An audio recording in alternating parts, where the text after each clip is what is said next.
All right, folks, I'm back. This is a really exciting day. I'm sure that you probably heard the celebrations in your neighborhood and you wondered what was going on. I'm here to tell you.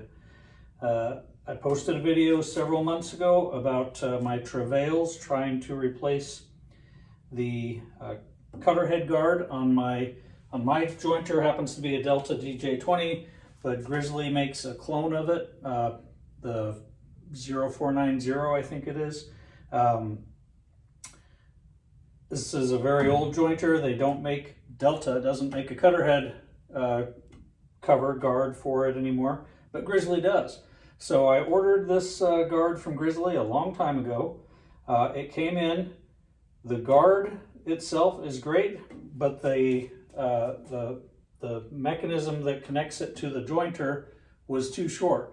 So there was no way to attach the guard to the jointer without clamping it down so tightly that it couldn't move. Now you can see I came up with a fix, so mine actually works pretty well right now, and I'll show you how I did that.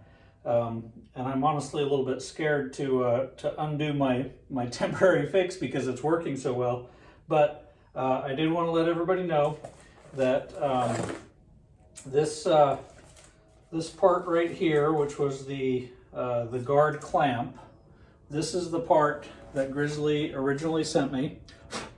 It's dusty now because it's been sitting around for months. They sent me two of them because the first one didn't fit, the second one was identical and also didn't fit. So after hours on the phone with Grizzly customer service, by the way, hats off to the folks there at Grizzly customer service. They were great to talk with me and work through this problem. But after several hours, I finally got them to go out to one of their floor models, take apart the cutter head guard, which they did, measure the guard clamp, and confirmed that the one that belongs in the machine was longer than the one that they had in stock as identified with the machine. So they had a whole stockpile of too short guard clamps. So I ordered it back in, I think it was September of last year. They told me they wouldn't be in stock until April. April now, 2022 is here. And I contacted them and said, hey, it's April, is the new guard clamp in stock? First they said no, and it was going to be another several months until September, but then out of the blue, this arrived in the mail today. And it is a new guard clamp, and you can see that the new one is about half an inch longer than the old one, and that's exactly the amount of space that I discovered was needed. So we're going to go ahead and take off the old, my temporary fix here, put in the new guard clamp, and see if everything works. You need to have it attached to the jointer while you take out the guard clamp, because it has to hold the guard in place, or it has to hold the pin in place while you do this. So this is all kind of sticky because I put some thread lock on here, because the temporary kind of thread lock, not the permanent, because I was having trouble with it kind of shifting around. So there we go, got that all cleared out now. And now I'll show you what my temporary fix was, and you can laugh if you like, but it has worked for several months. So if you look in here, inside the, there's that thread lock. If you look inside the cutter head guard, you can see this bit of plastic there. That's a ½ inch of PVC pipe that I cut out. I just had it laying around, and I cut it out and set it on the end of the guard clamp inside the spring, so that it would give me the extra distance, the extra length that I needed for the so that it wouldn't clamp down, so that the guard could still move. That's what was needed. So anyway, there you go. And I actually, now that I remember, I put a bunch of painter's tape inside there so that it would hold the the PVC pipe in the right position. Anyway, like I said, it worked. So that's a good temporary fix while you wait for Grizzly to send you the correct guard clamp. But now I have the correct guard clamp. So what I need to do is clean up this mess down here. And I can see now that the reason that it's stuck in the jointer is because looks like I got a little bit of the thread lock down in there.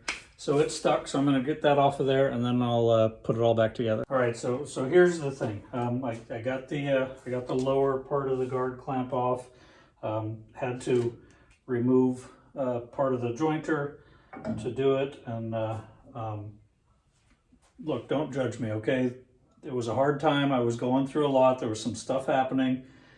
I was really frustrated with the jointer, and I don't remember what I did, but it seems like I used a lot of adhesive that maybe I should not have because I've got a bit of a mess here now. So I'm going to clean this up and then we'll put everything back together and see how it works. I'll be right back.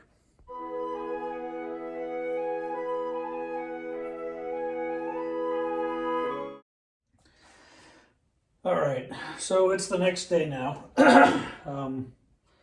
Let's just say mistakes were made. What I ended up doing was soaking this part here, to use the proper nomenclature. This is called the spring retainer.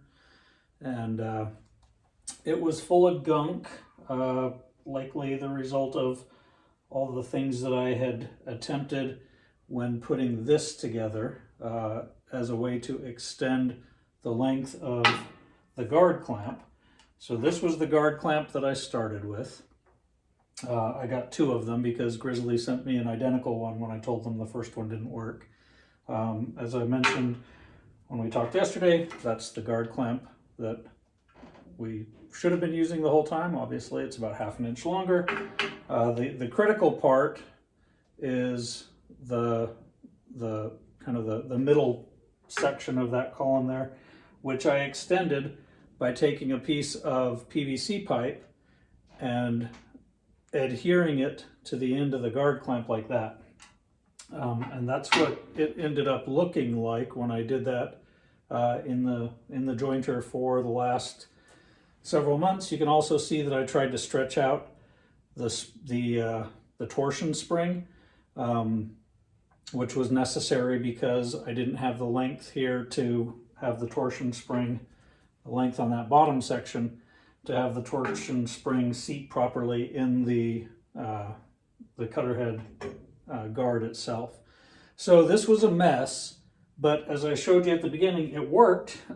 So I guess it wasn't all bad, but what it did was it left me a mess in the spring retainer, which I've now cleaned up, and now we're ready to put this back together. So just so everybody knows, if you didn't look at the first video that I did about this, the way all of this works, the guard clamp, the torsion spring, and the spring retainer all fit together within the cylinder right here of the cutter head guard.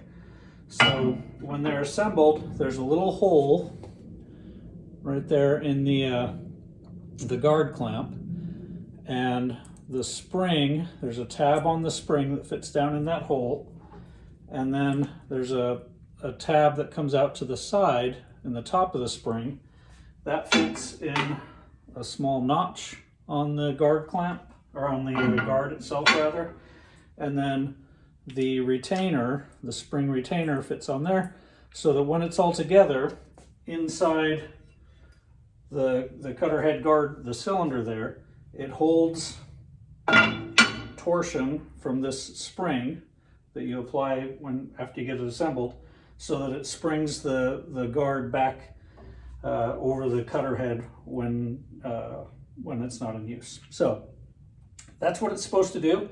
Let's put it together now with the clean and correct parts and see if it actually does that. So the first step, you're going to take the guard clamp, simply slide it in to the top of the guard, and then look for the hole in there, and it should be opposite of the notch in the guard itself. Put the long tab down into the hole, and that takes a little bit of finagling to find the hole. There it is. And when you do that, the smaller tab should fit right in the notch of the guard there. All right, so once you got that in, you take your spring retainer with the little key in it. That key fits into this big open space here. Doesn't really matter where it has to be able to turn like this.